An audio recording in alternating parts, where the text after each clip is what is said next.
Ilustrísimo señor alcalde, señoras y señores concejales, señora presidenta y miembros de la Comisión de Fiestas, alcalde de Fiestas, miembros de la Cofradía de Sant Jordi, autoridades civiles y religiosas, presidentes y representantes de FILAES, capitanes y abanderadas, festeras y festeros, bañerudes y bañeruts, señoras y señores. Se me ha encargado una tarea tan encomiable y honrosa como intensamente comprometida y difícil, pues cómo hablar con autoridad, con la propiedad y competencia que este acto se merece, como ya lo hicieron otros muchos que me han precedido en este menester. ¿Cuánto deben esforzarse mis palabras para expresar lo que significa nuestra fiesta? ¿Qué verbo utilizar y con qué lengua comunicar mis ideas?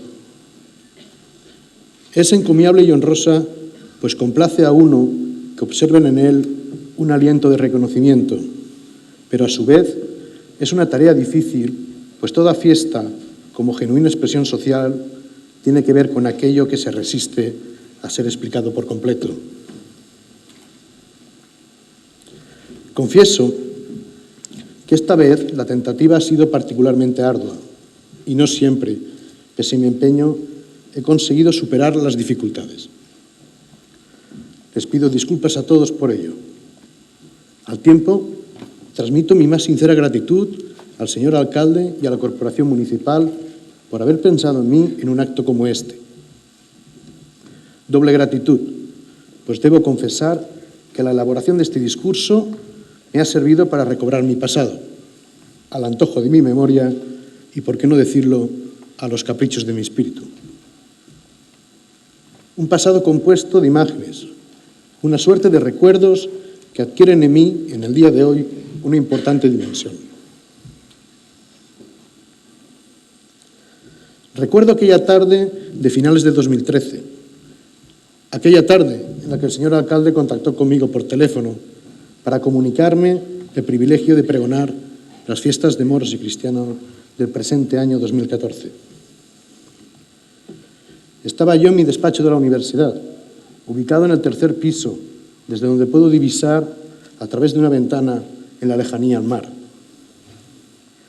En una esquina de mi mesa tenía 2 libros apilados, libros que paradójicamente han sido capaces de organizar de modo significativo mi experiencia en las artes plásticas a lo largo de los años. Como lo llamo yo, pequeños refugios para la claridad de las ideas, en un mundo enloquecido en términos artísticos y culturalmente contemporáneos. Uno de estos libros era El orden del discurso de Michel Foucault, posiblemente uno de los pensadores más acreditados entre los colectivos vinculados a las artes. Un libro de tan solo 80 páginas, donde podemos encontrar la lección inaugural que este profesor de nacionalidad gala pronunció en la toma de posesión de su cátedra en el parisino Collège de France, allá por 1970. Un libro que, pese a su brevedad, sería un error entenderlo como contenedor de simples notas por la hondura de pensamiento y el amplio espectro analizado. El segundo era una publicación muy bella y de pequeño tamaño, del escritor valenciano Jean Fuster, titulado El descrèdit de la realitat, que mi facultad editó en 1999. Un testimonio muy personal sobre la relación pintura-realidad y los avatares de la definición artística, sus singularidades y, por consiguiente, sus miserias, cuya lectura hace años me deleitó hasta el extremo de conmoverme. Un libro minúsculo que, pese al paso del tiempo, sigue siendo muy revelador para mí. De una forma u otra, entre la complacencia y la responsabilidad por mi designación, estos 2 volúmenes insinuaban en la esquina de la mesa como instrumentos sugerentes al permitirme establecer reflexiones introspectivas más allá de sus contextos. De una forma u otra, Lo maravilloso de estos libros ha sido influir de forma directa o colateral en este discurso de promulgación de nuestras fiestas y exaltación de capitáns y bandereres. Un discurso, más bien una serie de reflexiones que, aun siendo insuficientes, al menos revelen unos sentimientos que, buen seguro, comparten la mayoría de los asistentes y permite evidenciar el valor ontológico de una sociedad como la de nuestro pueblo, que pese a las contrariedades diarias y sus crisis, se reconstruye fortaleciendo sus tradiciones y reconociendo la solvencia de las mismas. Unas reflexiones que sean capaces de discernir, como aquel mar que yo diviso en la lejanía desde el tercer piso, que para existir son necesarias forzosamente dos orillas, la que representa la vida cotidiana del ciudadano moderno, su llamada vida tal cual, con su realidad diaria y sus adversidades, y una segunda, la que experimenta con la fiesta tradicional, un conjunto de operaciones simbólicas llenas de significado, con gran efecto terapéutico, si además compensan, contrarrestan o alivian los desasosiegos de la vida cotidiana. De estas observaciones se desprende la paradoja de nuestra sociedad contemporánea. A nadie escapa que sin cultura ni tradición somos nada y, como tal, la nada designa la ausencia. El resultado de la no existencia, una coartada que reduciría a nuestro pueblo a una elemental virtualidad, ni tan siquiera a un simulacro. Nuestra realidad histórica, como sucede con toda realidad, incluso con aquella que no tiene crédito, de la cual hablaba Fuster en uno de los libros, queda circunscrita a una relación de recíproca dependencia entre cultura y tradición, entre otras categorías no menos desdeñables. Ambivalencia de conceptos, ambiguos y polisémicos, pues tanto cultura como tradición son construcciones cuyos significados sufren cambios atendiendo a la época que condicionaron su definición, así como también a aquellos que tuvieron la valentía de definirlas. Conviene, pues, que puntualicemos, aunque sea con brevedad. Tradición es transición y memoria, y por consiguiente es conocimiento. Un bien común que se transmite a través de generaciones. En otras palabras, el significado se da y se recibe. Un hecho que motiva que el pasado se conforme por sí mismo como un auténtico tropo del lenguaje, es decir, como una interesante y a la par figura retórica gramatical mediante el relato. El relato con poco se convierte en leyenda y esta a su vez conforma cultura. Curioso deambular para volver de nuevo al principio, la tradición. Nuestro pueblo es un exponente claro de aquella inquietud de Octavio Paz acerca del devenir ético del hombre con su entorno. El poeta mexicano nos convence al afirmar que para ser verdaderamente modernos tenemos antes que reconciliarnos con nuestras tradiciones, una de las tareas más intensas y penetrantes que puede realizar el ser humano en nuestra contemporaneidad. Nuestro matador de dragones puede recibir nuevos ropajes, dialectos e incluso significados, dependiendo de los códigos sociales y culturales de sus condescendientes. Pero no pierde su personalidad reconocible ni su destino invariable. De Capadocia a Bañeres es el trayecto que recorre la leyenda de San Jorge y el dragón, forjada en Oriente y difundida en Occidente durante las cruzadas, para cosificarse en textura, en pura musculatura para nuestro pueblo. Para entonces se había afianzado ya su temprano culto en un gran número de ciudades de nuestra actual Europa, lo cual dice mucho de su acervo en tales tierras. Aquí, en lo que nos corresponde como pueblo, no le faltará veneración y poder de vocación, símbolo de la emoción subjetiva de nuestros antepasados, en la ineludible necesidad de conectar lo terrenal con lo espiritual en un contexto deontológico de fe y de divinos principios. Estoy resuelto en el convencimiento que nuestro devenir como pueblo no puede comprenderse de manera correcta desligado de su desarrollo histórico e industrial y de la especificidad de sus contextos sociales, pero tampoco de las fiestas de moros y cristianos en honor a su santo patrón, una tradición de ayer en la cual se siguen alojando nuestras voluntades de hoy. Una tierra que sigue invocándolo en oraciones para que intercedan toda clase de infortunios que despiertan la desesperación y la angustia humana, sean estas enfermedades, acontecimientos imprevistos o incluso malas cosechas.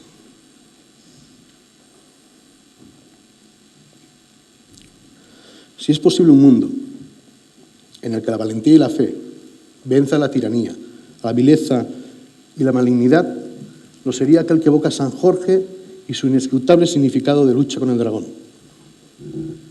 En él se simboliza el auxilio, lo misericordioso, la búsqueda anhelante de lo metafísico para salvarse del reino de las tinieblas. Una imagen del bien contra los bestiarios de signo negativo, procedentes del mundo grecorromano, bizancio y persa, y popularizados en la época medieval con los libros de seres fantásticos que tanto han inspirado a la imaginación en la literatura universal y las artes en general a través de los siglos. Su leyenda, una voluntad de reconciliar las formas paganas con las prácticas cristianas, se nos ofrece con una forma de entender el mundo de otro modo inalcanzable y quizás por eso dotado de un poder de seducción que iba más allá de lo que puramente simbolizaba. Su memoria la recordamos todos el 23 de abril, día de San Jorge para nuestro pueblo, fecha en la que nuestro santo entregó su vida por no abandonar su fe cristiana. Conforme nos adentramos en su figura, salen a nuestro encuentro fuentes literarias de gran valor, como la del dominico Santiago de la Vorágine y su Leyenda Áurea, una maravillosa recopilación de historias legendarias en torno a santos que no solo influyó en la iconografía de su época, sino también en la pintura y escultura posterior de grandes maestros. Sean sórdidos retablos góticos, vigorosos óleos de Tintoretto o Rubens, o esculturas como la de Donatello, se convirtieron en fuente fundamental para la difusión del santo mártir en la Europa que actualmente conocemos. Una obra referencial para artistas, donde la leyenda de nuestro patrono y el dragón no está exenta de cierta ganancia semántica, con episodios prodigiosos, posibilitando posteriormente un imaginario artístico de gran valor estético, sea este pictórico, escultórico o incluso literario. Según se dice, una vez dio muerte San Jorge al monstruo, de la sangre derramada brotó un rosal de flores rojas, como aquellas que suelen regalar los hombres a las mujeres de manera simbólica el Día Internacional del Libro, todos los 23 de abril. A cuantos, por las razones que sean, centramos en los libros una mirada especialmente interesada, no pasamos por alto que el Día Internacional del Libro, promulgado por la UNESCO, rememora la fecha de la muerte de tres grandes escritores de la literatura universal, entre ellos William Shakespeare y Miguel de Cervantes, este último fallecido un 22 de abril, pero enterrado un día después. De siempre, los caprichos del azar establecen conexiones que la razón no alcanza, y en este juego de relaciones de muerte pasamos del incunable de Santiago de la Vorágine a El Quijote de Cervantes. No debe sorprendernos este hecho, pues la leyenda de San Jorge y el dragón no dejó de influir a cuantas novelas de tradición caballeresca se escribieron, sea El Quijote de Cervantes, la obra más destacada de la literatura española, sea Tirant lo Blanc de Joan Martorell, su análoga en la literatura valenciana. En ambas encontramos buena prueba de ello en algunas de sus páginas. Dos sintaxis y un concepto definen a estos dos libros de la literatura universal, como también a los dos que he indicado al principio de esta intervención. Dos sintaxis y un concepto terminarán por definir este discurso, que si bien he comenzado en castellano, finalizaré en valenciano por varias circunstancias y una decisión que atiende más al deseo que a la razón. ¿Qué vigor tiene nuestra fiesta para que desde antaño sigamos batallando por ella con tanta convicción y nos afecten tanto las consecuencias de tal contienda? La respuesta es simple: identidad. Si prefieren, identidad cultural para ser más exactos, la que representa el aquí y ahora de este acto, la que simboliza este pasillo como distancia que separa la entrada de esta sala respecto a este estrado para nuestros capitanes y abanderadas. La que significan las fechas del 22 a 25 de abril para nuestro calendario.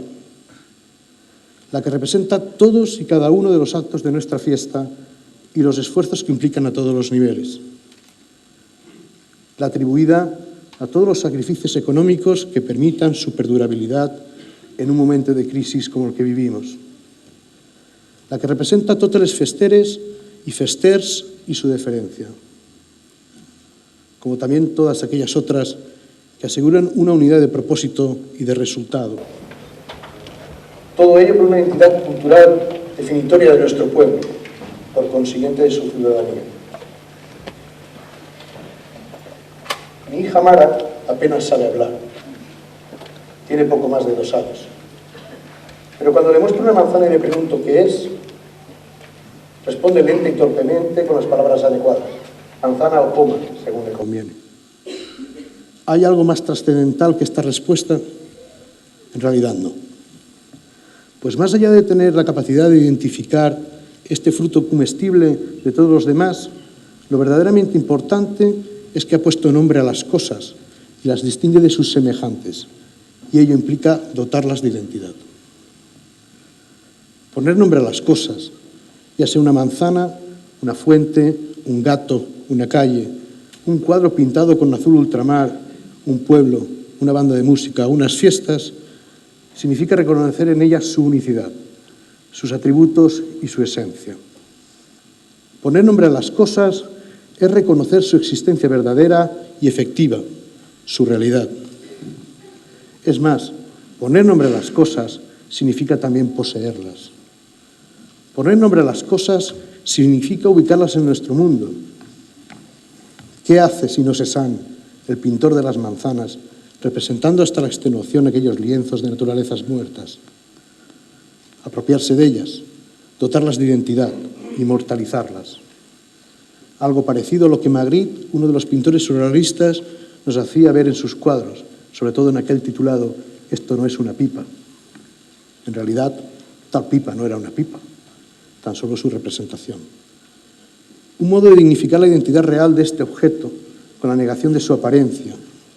Una manera de significar una contradicción con la copia de la naturaleza, si volvemos de nuevo a Fuster. Como decía uno de los poetas del romanticismo alemán, de nombre impronunciable y conocido como Novalis, el hombre puede ennoblecer cualquier cosa por el mero hecho de así desearlo. Hacer noble cualquier cosa és un hecho significativo que enaltece su identidad. Noble és el primer dels privilegis concedits a la nostra vila per Felipe V en 1708.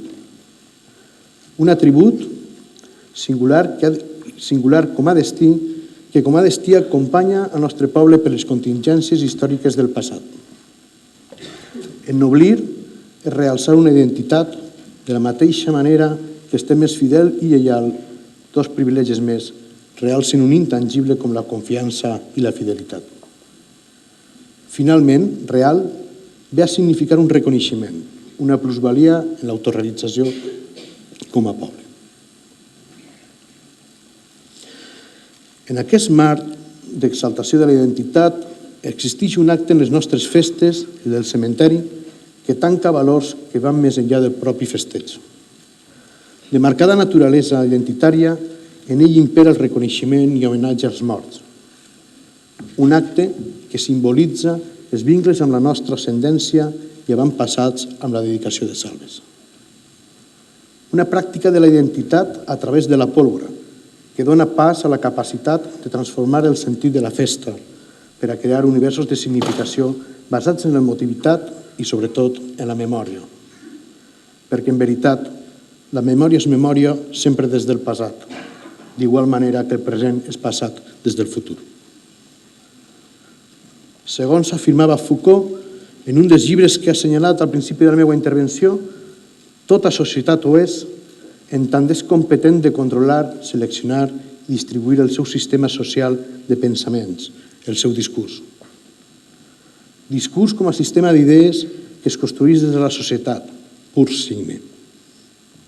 Així com la meva filla s'apropia de la seva poma, nosaltres ens apropiem de la nostra festa. Jo també, doncs soc fester de la filada dels morros nous, com també en la meva infantesa ho vaig ser de la filada dels cristians. I malgrat la distància que en l'actualitat separa la meva vida de les meues arrels, dels meus pares, familiars i amics, així vaig néixer, així vaig passar la meva infantesa, adolescència i joventut, i així tornes sempre en la mesura de les meves possibilitats. Per als que estem fora, és a dir, per a aquells com jo, que l'esdevenir de la vida ens ha traslladat a altres llocs, la qual cosa ens defineix és sempre la distància que ens separa. La que ens separa del nostre poble, la que ens separa de les nostres festes de morts i cristians, la que ens distancia irremeiablement de tot el que així esdevinga en termes immediats i, sobretot, dels nostres éssers més propers i volguts. Una distància que no fa oblidar el vincle de pertinença a una terra, sinó més aviat l'enforteix. Avui, quan la tecnologia és més veloç i mòbil i ens transforma en simples subjectes de la globalitat, reclamem major lentitud i recolliment i cert sentit de localitat. Avui, en un món mediatitzat per internet, on la cultura s'ha convertit en cibercultura, el ciutadà en usuari, l'espai en virtualitat, el temps en instantaneïtat i el gest en interactivitat, reclamem respirar el real, reivindiquem la nostra memòria i anhelem el contacte directe. Avui, quan la tecnologia significa el present, necessitem més que mai el nostre passat. Deia anteriorment que els capritxos de l'atzar estableixen connexions que la raó no aconsegueix.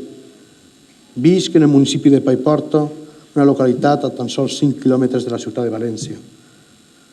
Quan vam anar a viure la meva dona i jo a aquest lloc, fa ja 4 anys, desconeixíem tot sobre ella. Uns mesos després vaig descobrir que el nom primitiu de Paiporta era Sant Jordi. El poeta Pablo Neruda ja va venir a dir en el seu moment: algún día, en cualquier parte, en cualquier lugar, indefectiblemente te encontrarás a ti mismo.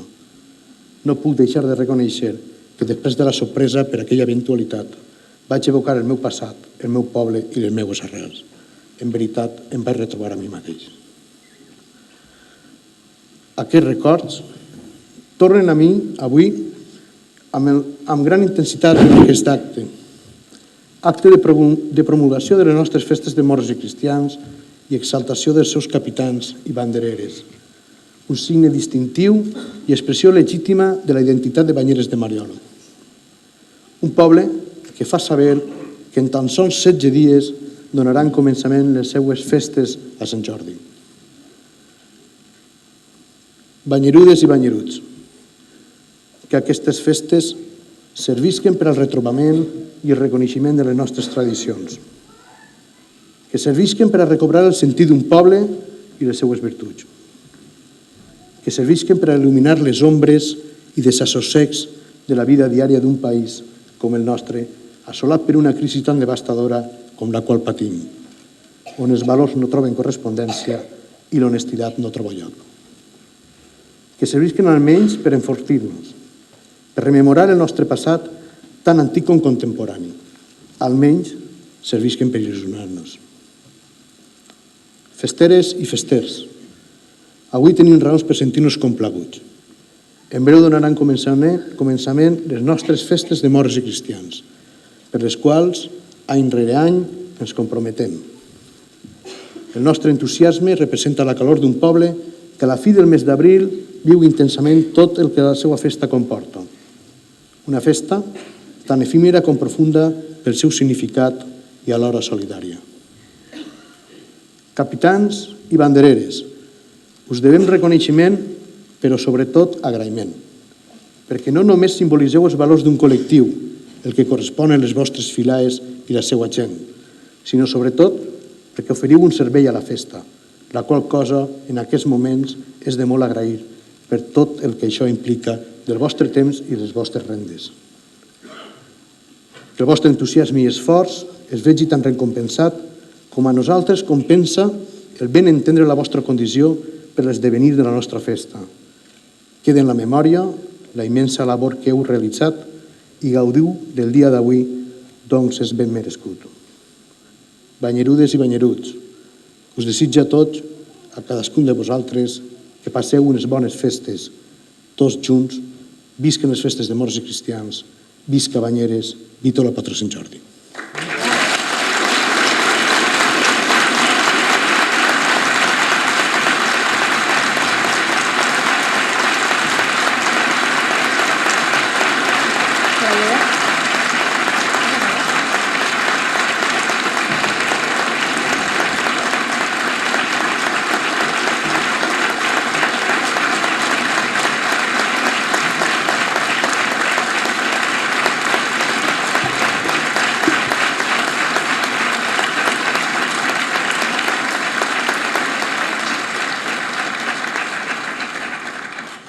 Demanem la presència a l'escenari del senyor alcalde Antonio Belda Valero.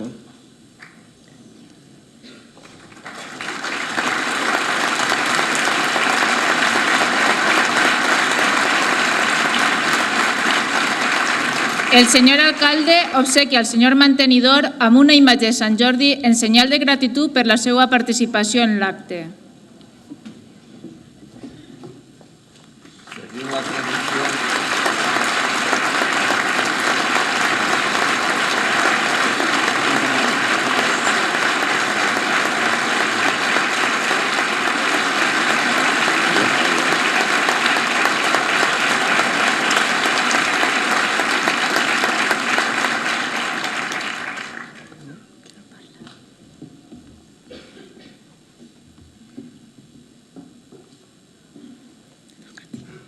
Acomiadem amb un fort aplaudiment el mantenidor de l'acte i a Carme Molina Ferrer.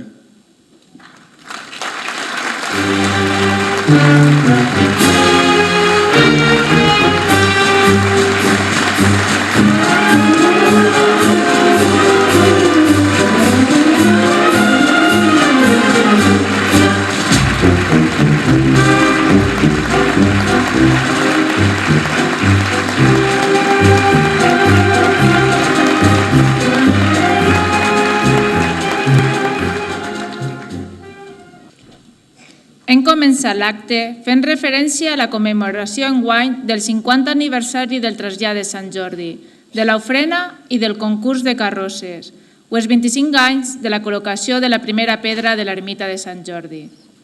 Però cal no oblidar que també enguany l'entrada de la relíquia fa els seus 50 anys de celebració. En aquest cas serà el primer dissabte de setembre. Per això és bo recordar la nostra història festera, les nostres tradicions i evolucions. Però no oblidem que la festa, en majúscules, és el que ens uneix a tots en el poble, deixant de costat altres distincions socials, econòmiques o polítiques. Desitgem que disfruten d'aquestes festes de moros i cristians en honor del nostre patró Sant Jordi, en este any 2014. Que les visquen aprofitant-les a cada moment, disfrutant de tots i cadascun dels actes festers. Perquè les festes d'enguany, igual que totes les passades i totes les que han de vindre, són úniques i només passen una volta en la vida. Des d'ací demanem que Sant Jordi ens provisca i, si poguera ser, que no plogo durant els dies de festes. I ja per acabar aquest esplèndid acte, només ens queda demanar a la Societat Musical Banyeres de Mariola que interprete l'himne que a tot el poble ens agermana, l'himne a la festa, escrit per Modesto Micó i amb música del mestre Garrigues. I tots junts, units en un mateix crit, units perquè som germans, cantem-lo amb emoció.